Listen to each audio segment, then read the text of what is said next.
Hello friends, welcome to Devanshika stories world. ఇప్పుడు మీరు వినబోతుంది వద్దన్న వదిలేస్తాను సీజన్ 2 స్టోరీలోని 93వ భాగం. రోజులు గడుస్తున్నాయి. ఒకవైపు విజయ్ పరి క్లోజ్గా మూవ్ అవుతూనే వస్తున్నారు. అందరూ ఉన్నారని పరి భయపడిన విజయ్ కొంచెం కూడా భయపడకుండా పరిని అల్లరి చేస్తూనే ఉన్నాడు. విజయ్ అమ్మగారు, నాన్నగారు విజయ్ అల్లరిని చూసి పరి మొహంలో సంతోషం చూసి వాళ్ళ డెసిషన్ తప్పు కాదని సంతోషించారు. మరోవైపు అందరికీ ఈ విషయం చెప్పి సర్ప్రైజ్ చేయాలనుకున్నాడు ఇవాన్, అది కూడా సంగీత్ సమయంలో. సో ప్రస్తుతానికి సైలెంట్గా ఉన్నాడు. ఆలోపు విజయ్ తన అమ్మ నాన్నలకి తన ప్రేమ విషయం చెప్తే బాగుండు అని అనుకున్నాడు. ఇంకోవైపు నిషాకి తన కూతురి జీవితం ఒక గాడిలో పడింది అన్న సంతోషం ఉంది.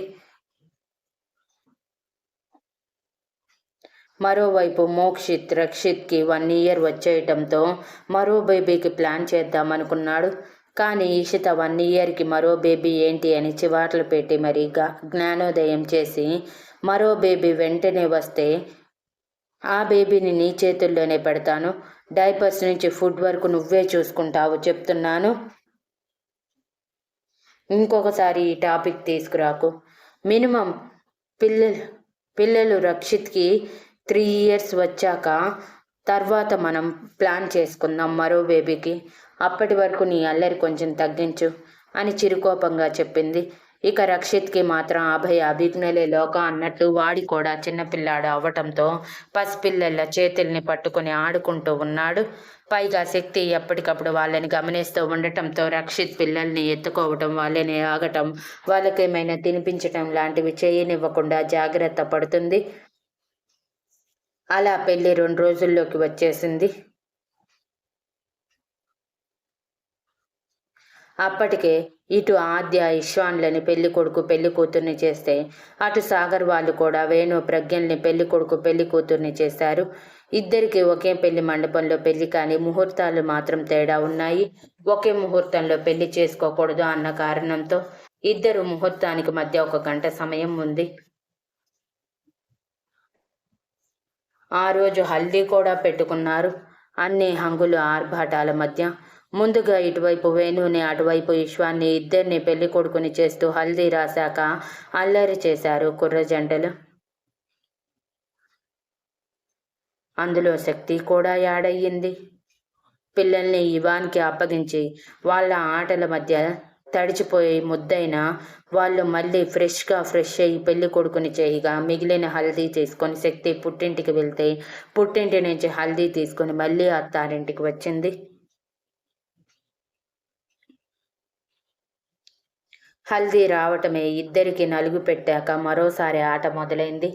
హల్దీ పసుపు రాస్తే త్వరగా పెళ్ళవుతుందని అందరూ చెప్తుంటే వినటంతో విజయ్ పరి ఎప్పుడు ఒంటరిగా దొరుకుతుందా అని ఎదురు చూశాడు. కానీ పరి ఆ పని ఈ పని అంటూ మరీ బిజీగా ఉంది. 2 రోజుల నుంచి విజయ్తో సరిగా మాట్లాడటం కూడా లేదు. ఫుల్ బిజీ అయిపోయింది. సొంత వాళ్ళ పెళ్ళిళ్ళే జరుగుతున్నాయి అన్న ఉద్దేశంతో ప్రతి పని మీద వేసుకుంటూ బిజీ అయిపోయింది. నిషా కూడా అందరితో కలిసిపోయి పరి సంతోషంగా పెళ్లి పనులు చూడటం చాలా నచ్చింది. అలానే పరి పెళ్లి ఎప్పుడు కల్లారా చూస్తానా అని ఆలోచిస్తుంది.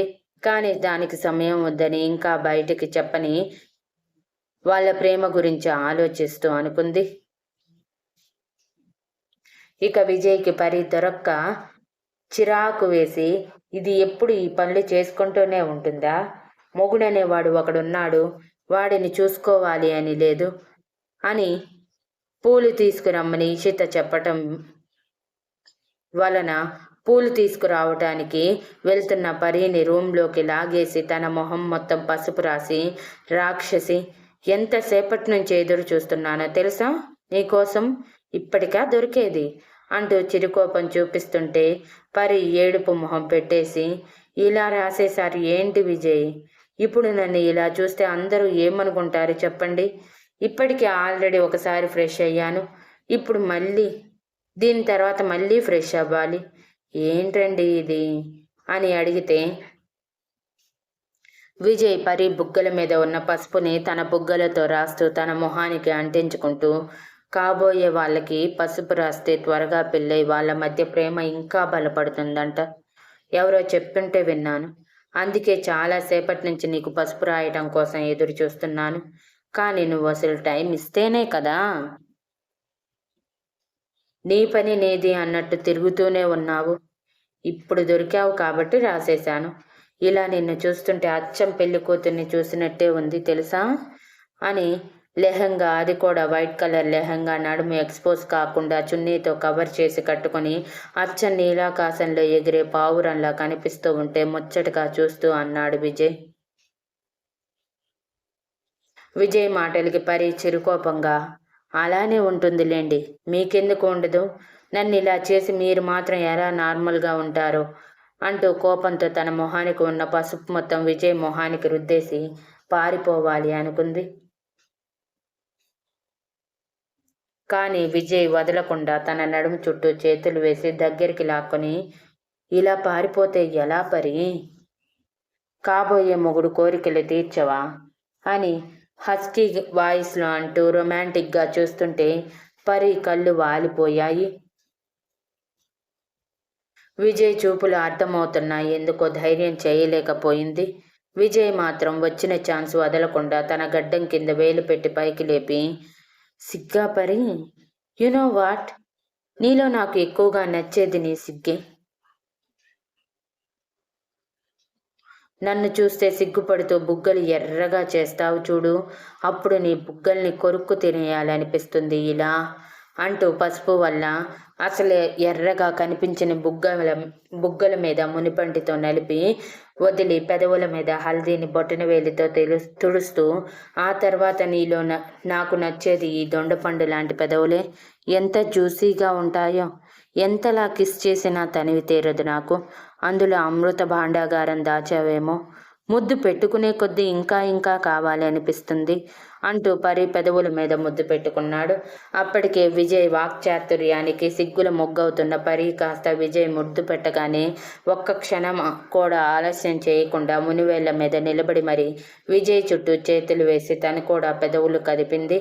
2 నిమిషాల తర్వాత పరి పెదవులు వదిలిన విజయ్, ఆ తర్వాత నీలో నాకు ఇంకా బాగా నచ్చేది నీ మెడ, శంఖంలాగా ఎంత అందంగా ఉంటుందో అంటూ మెడవంపుల్లో ముద్దు పెట్టి ఓపెన్ మౌత్ కిస్ ఇచ్చి తలపైకి లేపిన విజయ్, ఆ తర్వాత అంటూ ఇంకొంచెం కిందకి దిగేలోపు పరి చిరుసిగ్గుతో విజయ్ గుండెల మీద చేయి వేసి వెనక్కి తోసి అక్కడి నుంచి పారిపోయింది నవ్వుతూ.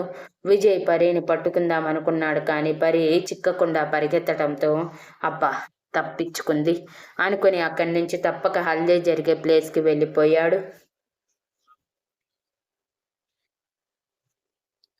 విజయ్ వెళ్ళిన 10 నిమిషాలకి ఫేస్ వాష్ చేసుకుని పసుపు పోకపోవటంతో పచ్చగా మెరుస్తూ వచ్చింది పరి చేతిలో పూలతో. పరి రావటమే, ఇషిక ఇంత లేట్ ఏంటి అని అడిగితే, వెతికేసరికి ఈ టైం అయింది ఆంటీ, సారీ అని చెప్పి విజయ్ తన వైపే ఇంటెన్స్గా చూస్తూ ఉంటే తప్పించుకొని తిరుగుతూ ఉంది. నలుగు పూర్తిగా అయిపోయాక ఇద్దరికి బంగారం స్నానాలు చేయించటానికి అన్నీ రెడీ చేశారు. ముందుగా మంగళ స్నానాలు సాంప్రదాయబద్ధంగా 5గురి చేత అయిపోవటమే అల్లరి మొదలుపెట్టారు. ఒకరి మీద ఒకరు నీళ్లు చల్లుకోవటం, వసంతం రంగులు చల్లుకోవటం చేస్తూ ఉంటే పెద్దవాళ్ళు నవ్వుతూ చూశారు. ఈసారి రుద్ర కూడా చిన్నపిల్లాడైపోయి ఆడుతూనే వాళ్ళల్లోకి ఇషికని, ఇవాన్ని, అప్పుడే వచ్చిన నర్మదని, సాగర్ని కూడా లాగేసి వాళ్ళని కూడా ఆడిస్తూ ఆఖరికి శాంతి గారిని కూడా లాగేసి అందరినీ కలిపి ఆ రోజు సందడిగా గడిపేలా చేశాడు. హల్దీ అయిపోయి 2 జంటలు పెళ్లి కొడుకులు పెళ్లి కూతుర్లు అయ్యాక ఆశీర్వదించారు.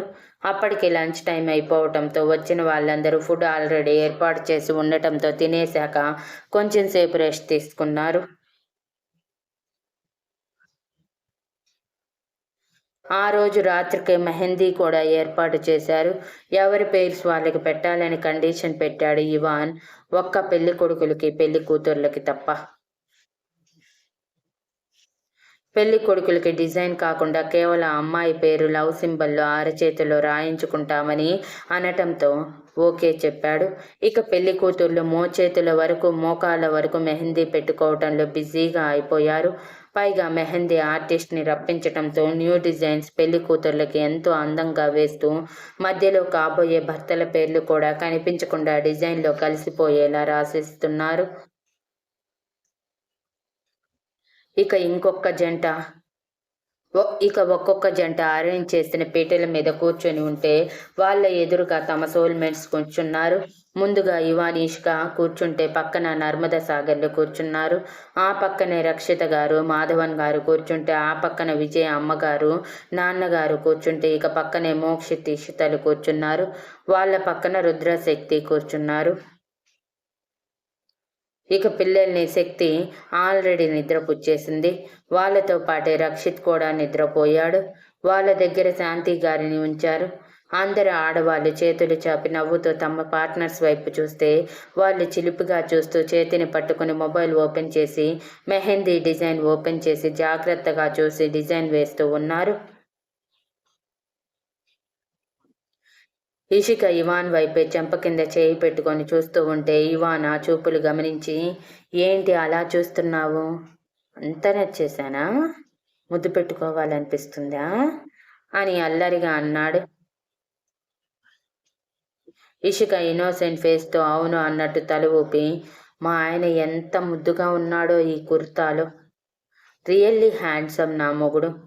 పైగా అడగకుండానే నా మనసులో మాట తెలుసుకొని ఇలా మెహందీ పెడుతున్నారు అని మురిసిపోతూ చెప్తుంటే ఇవాన్ చిన్న చిరునవ్వుతో ఇషిక వైపు చూసి మళ్ళీ మెహందీ మీద కాన్సన్ట్రేషన్ చేశాడు. కానీ ఇషిక మాత్రం ఇవాన్ని ఏడిపించాలని డిసైడ్ అయ్యి ఇవాన్లా కార్నర్ స్మైల్ ఇవ్వాలని అనుకుని కూడా ఇవ్వలేక ఇవాన్ వైపే గుచ్చే చూపులతో చూస్తూ నోరు విప్పింది. ఇషిక హస్కీ వాయిస్లో, మిమ్మల్ని చూస్తుంటే ఇప్పుడే గాఢంగా హత్తుకొని లిప్ టు లిప్ కిస్ ఇవ్వాలని ఉంది ఇవాన్ గారు. అదేంటో తెలియకుండానే ఫీలింగ్స్ వచ్చేస్తున్నాయి. ఎందుకంటారు? పైగా మీరు పై 2 బటన్స్ తీయటం వలన, ఇప్పటికీ జిమ్ చేయటం వలన స్ట్రాంగ్గా ఉన్న మీ ఛాతి చూస్తుంటే నా పళ్ళు అక్కడ దించేయాలని ఉంది.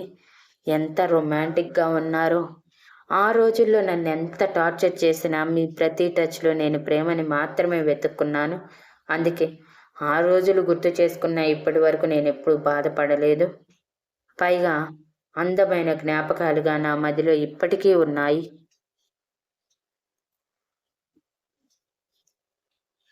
అవి గుర్తుకు వస్తుంటే మళ్ళీ ఒకసారి అలాంటి రోజు వస్తే బాగుండు అనిపిస్తుంది. మీలో వైల్డ్నెస్ చూసి చాలా రోజులవుతుంది ఇవాన్ గారు, ఒక్కసారి చూపించరాదండి అని కావాలని అంటూ ఉంటే ఇవాన్ మాట కూడా మాట్లాడకుండా సైలెంట్గా మెహందీ పెట్టడంలో బిజీగా ఉన్నాడు.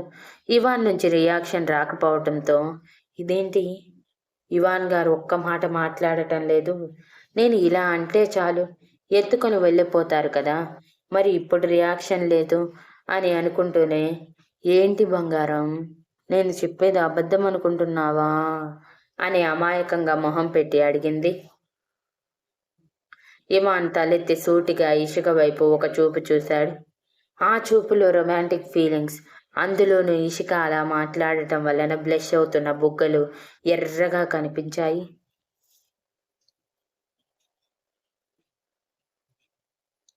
అది చూసి ఇషిక ఇంకా టీస్ చేస్తూ, బాబోయ్ మీ కళ్ళు మ్యాగ్నెటిక్స్ అండి, అలా చూస్తే చాలు ఇలా పడిపోతారు తెలుసా, ఇక మీ బుగ్గలు ఎంత ఎర్రగా ఉన్నాయో కొరికేయాలనిపిస్తుంది అని అంటూ ఉండగానే ఒక చేతికి మెహందీ అయిపోయి మరో చేతిని తీసుకుంటూ ఉంటే, ఈ చేతికి అవసరం లేదు ఇవాన్ గారు అని అంది. కానీ నేను పెట్టాలి ఇషిక గారు అని వెటకారంగా చెప్పి రెండో చేతికి మెహందీ పెడుతూ తన కాళ్ళని నిదానంగా ఇషిక చీర లోపల నుంచి ముందుకు పెట్టి పైకి పాకిస్తూ ఉన్నాడు. దెబ్బకి ఉలిక్కిపడిన ఇషిక మెహందీ పోగొట్టుకునేలా ఎగిరిపడేలోపు తన భుజాలు పట్టుకొని జాగ్రత్తగా కూర్చోబెట్టి, ఏంటా ఎగరటాలు, నువ్వేమైనా చిన్నపిల్లవు అనుకుంటున్నావా, ఇంకా ఎగురుతూ ఉన్నావు, కొంచెమైనా బుద్ధి ఉండాలి. పిల్లలకి పెళ్ళిళ్ళు అవుతున్నాయి, మనవరాళ్ళు మనవళ్ళు కూడా వచ్చేశారు. అయినా సరే నీలో ఈ దూకుడు తగ్గటం లేదు అని బేస్ వాయిస్లో అందరికీ వినిపించేలా అంటుంటే ఇషిక మొహం ఎర్రబడింది కోపంతో. అది చూసిన ఇవాన్ కన్నింగా నవ్వుకుంటుంటే, ఏంటి ఆ చూపు? నేను చెప్పిందేమైనా అబద్ధమా? ఇక్కడ నేను ఎంత శ్రద్ధగా మెహందీ పెడుతున్నాను, మొత్తం నాశనం చేయబోయావు. నేను పట్టుకోకుండా ఉండుంటే ఈ పాటికి మెహందీ ఎగిరి నాకు అందించేదానివి, నా ఫేస్ ఎర్రగా చేసేదానివి అని అరుస్తూ ఉంటే, రుద్ర, అయ్యో నాన్న, ఎందుకు అమ్మని అలా అరుస్తావు? వదిలేసేయ్, ఏదైనా కాళ్ళ మీద పాకిందేమో, అందుకే అలా భయపడి ఉంటుంది అని అంటే, కరెక్ట్ ఇషాన్, కాళ్ళ మీద ఒక బొద్దింక పోయింది, అందుకే ఉలిక్కి పడ్డాను అని పళ్ళు కొరుకుతూ అనగానే ఇవాన్ సైడ్ స్మైల్తో, ఓ అవునా, మరి చెప్పాలి కదా, నేను ఇంకా ఏదో అనుకున్నాను.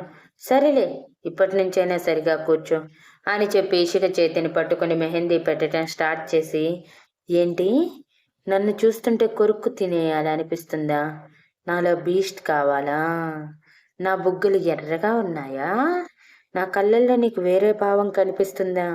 నా ఛాతిని చూస్తుంటే కొరికేయాలనిపిస్తుందా? Wow, what a romantic talking!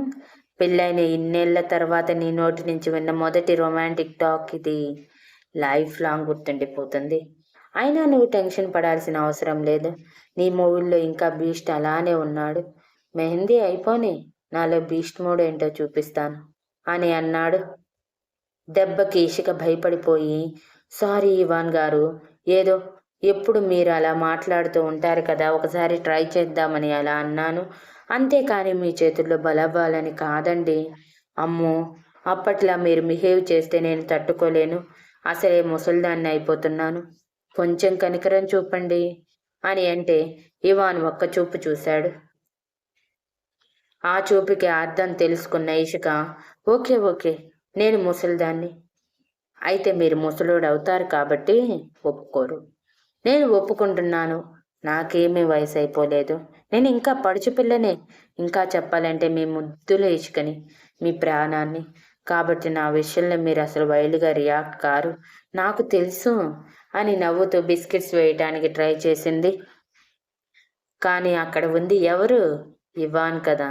So కొంచెం కూడా కేర్ చేయకుండా మెహందీ పెట్టడం అయిపోవటమే పైకి లేచి ఐఎమ్ డన్ అని చెప్పి ఇష్కని చేతుల్లోకి తీసుకున్నాడు. Thank you for listening and please like, share, comment and subscribe.